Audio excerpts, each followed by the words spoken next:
In this video, I'm going to talk about how this product here, a Commander Precon, how much that would cost you if you were to try and build it in Arena, to play on Arena, under the new pricing structure that they announced.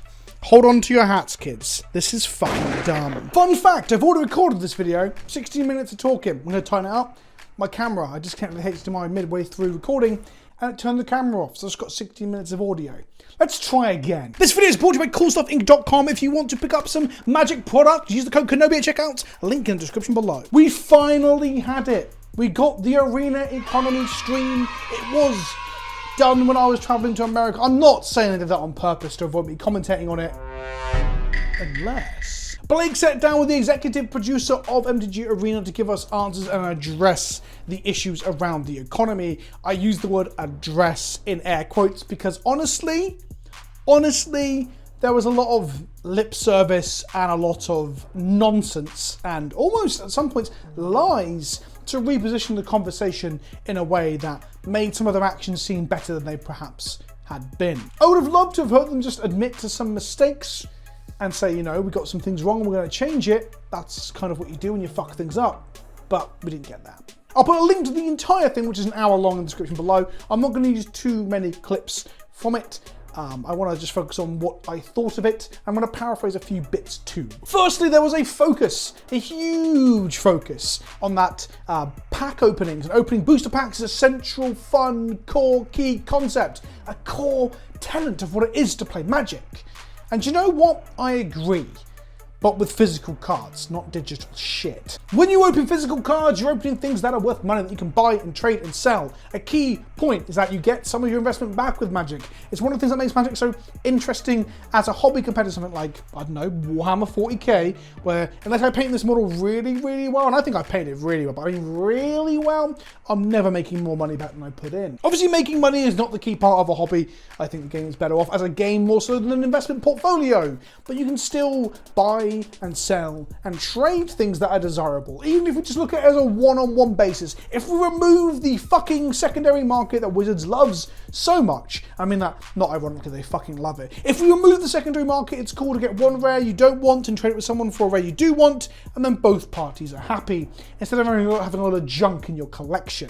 Opening a load of junk is not the fun part. The draft commons that you never use that go in the bin and can't be recycled apparently, that's not the fun part. The kibble, what's the word in Blade Runner in the original book, in Do Androids Dream of Electric Sheep? Kipple, not kibble, I had to look it up. Kipple, it's the stuff that just slowly collects around you and you don't even know where the fuck it come from. That's the draft commons and the chaff, and the vast majority of the shit in your MTG Arena collection. On top of that, physical packs also have that element of watching someone open the jackpot to see the absolute baller, fucking mad shit. Hell, they've gone out of their way to make opening physical boosters more fun in recent times, but giving us alternate arts and chase promos and the hitter gets it's worth like $1,000 and all that shit. We don't have any of that in Arena. We're just mindlessly hoping that our credit card can fill the fucking circle to get enough wildcards to play a different deck. It's a gross misunderstanding of the parallel between physical opening of packs and digital opening of packs. There's a reason why I can do the former and get views still, because people love the physicality of opening packs and that jackpot element.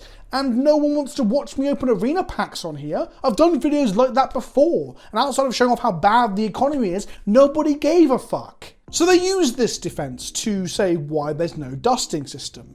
They also said that destroying Magic the Gathering cards is a bad thing and it's a feel bad. And multiple members of staff took to Twitter and other social media platforms using the term #WotC staff to make sure you use a staff opinion to defend this idea. That destroying cards in your collection is a problem. It's a feel bad. And that's why they don't do it.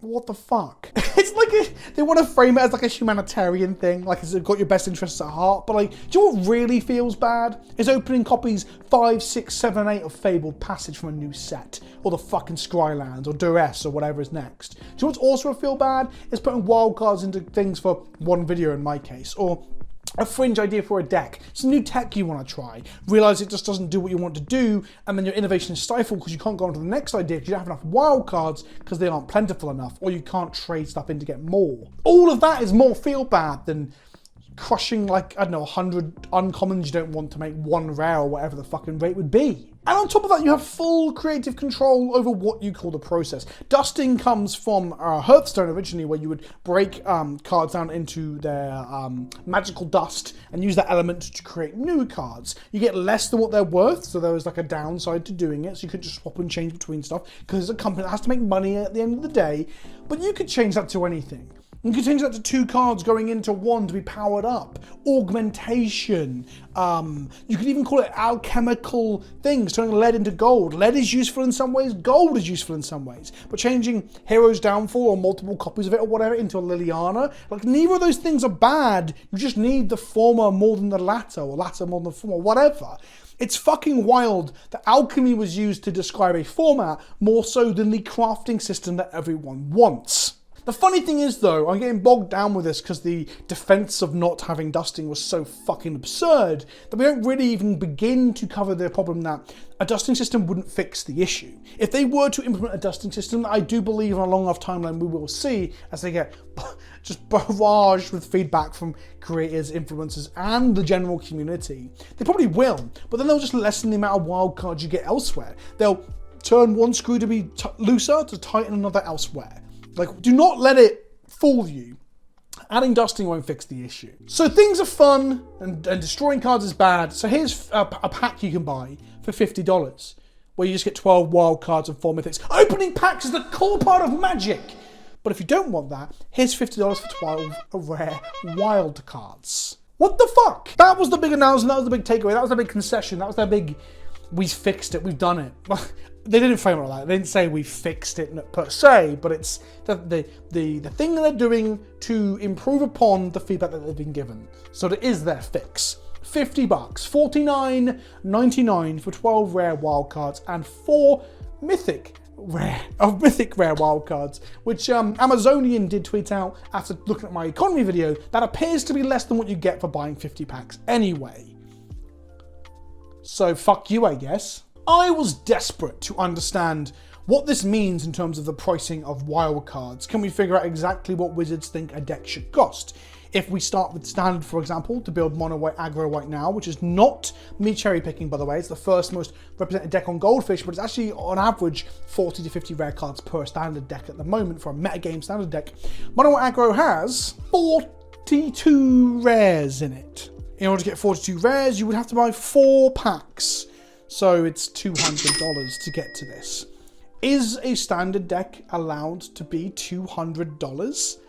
That's kind of fucking wild. Now, some of you are going to say that's not unusual compared to paper prices historically. Hell, the mono aggro decks on Goldfish appear to be $200 in tabletop and $266 on Magic the Gathering Online. However, if you are wanting to compare the two, you have to understand that Modo, Magic the Gathering Online, and paper differ from Arena significantly. They're actually very similar to each other and different from Arena. Arena says you buy the wild cards, you craft the cards you want, and that's it. You are locked in. If you want to change deck, you can go fuck yourself, because you just can't. With Modo and paper, you can trade those cards. You can later on trade out of your deck into another one.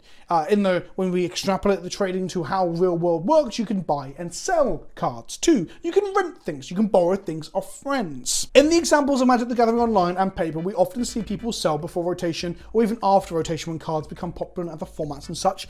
There is a way to get some of your money back. Where with Arena, you are locked in. And for one deck in a rotating format to be $200 is kind of fucking insane. And funnily enough, that's not actually the most damning way of judging how much Wizards thinks things should cost on Arena. I'm gonna come to that in a moment when we look at the Pioneer Challenger decks, as if we could build those on Arena. And another pre-con they released recently and how expensive that looks on Arena. But if we just step back for a second and ask how much should a standard deck on Arena cost? 40 or 50, the price of a new Switch or PS5 game, maybe? That seems gross to me, but that means these packs would have to be $10 or $15 each. And they're never, I just punched my microphone, they're never going to make them that cheap. I don't think they ever have an idea of making Arena not be an absolute fucking joke of an economy, because they keep making money. And before we get to Challenge decks, one other point is that the fact that they addressed all of this, the fact that they did make a concession and sell us wildcards directly, it says to me that something is wrong, that they do know there's an issue or a problem and it's hurting their numbers. If they were selling shit like making money hand over fist, they wouldn't give a fuck. Blake would keep like waving it away and we would never have seen this. The fact that we are seeing some changes and some concessions and discussion with the community around this means something's going wrong. Either alchemy is the big problem, because we know that alchemy is not nowhere near as popular as they expected. It's doing quite bad by some of the numbers that some creators like Saffron Olive are putting out on Twitter and discussing. Or is Historics play queue time down? I don't know. I don't know what it is, but somewhere within Arena, some bottom line has been damaged. And that's why they're making this change. And if I'm right on that, it means that voting with our wallet does something. And I quite like that. So, Pioneer decks. Let's talk about Pioneer for a second. This is a Pioneer Challenger deck. The Lotus Field one, for example, has 27 rares and 1 mythic and 16 commons. 21 commons and 16 uncommons, but mainly 27 rares. That means you'd need 2 and a bit. 2 and a bit of those packs. So 2 packs is $100. But if we do the math, if we divide 27 by 12 and divide it by 49.99, because I'm a fucking mathematician, we get $112. This Pioneer deck sells in the States for around $45. In the UK, they're around £30 to pick up right now from most stores. $112? Over double what you buy them physically for. And this is a thing that Wizards has sold to us. Not directly, but via stores. There's no RRP, I know, but surely that's out of whack. And it's the same for Spirits, which has 27 rares again and 1 mythic, meaning that it does cost you, if we use the cost of wildcards, will cost you $112 to manufacture in Arena via the wildcard system. Mono Red is at 19 rares, so we're looking at just under 2 of those packs, so around the $80 mark. And Ores of Auras is the other one from the latest release, and that is the same, at 19 rares, no mythics, so again, around $80. I know that Pioneer isn't on Arena yet, although we're moving fast towards it, and I wouldn't be surprised if we see it before the midpoint of this year. I know that sounds optimistic, but I do think they are feeling it, where they're not making as much money as they thought they would be doing, so I think Pioneer is the next way to monetize the platform.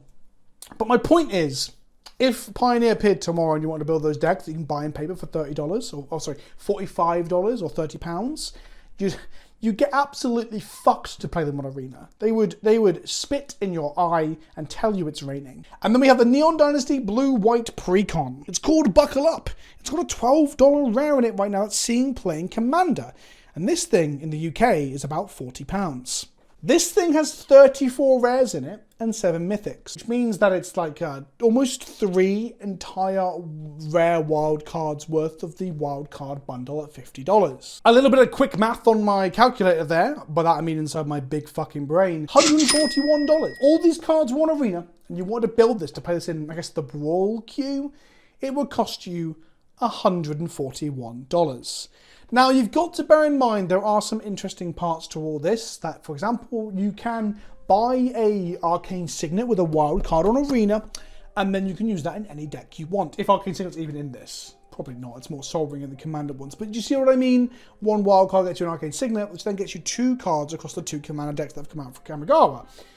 The problem with that is that you can do that in real life too, which by moving the card between decks. Hell, fuck it. Most people who own a Cradle for Commander normally own none and proxy it, or they have one and they just put like this card as Cradle on the other ones, because then people don't feel so frustrated with it. So I don't know if that really makes this any better, but $141, that's fucked. In my original recording of this, that I've only just remembered that I did this, I had a bit where after each of these decks I said, that's fucked. And by the end of it, the word that's fucked doesn't even begin to mean anything anymore. And that's kind of how I feel every time I see the Arena economy get worse, or, in this instance, just stay the same, but then pretend that it's okay, that it's working as intended, and then say, go buy your wildcards for $50 a fucking pop.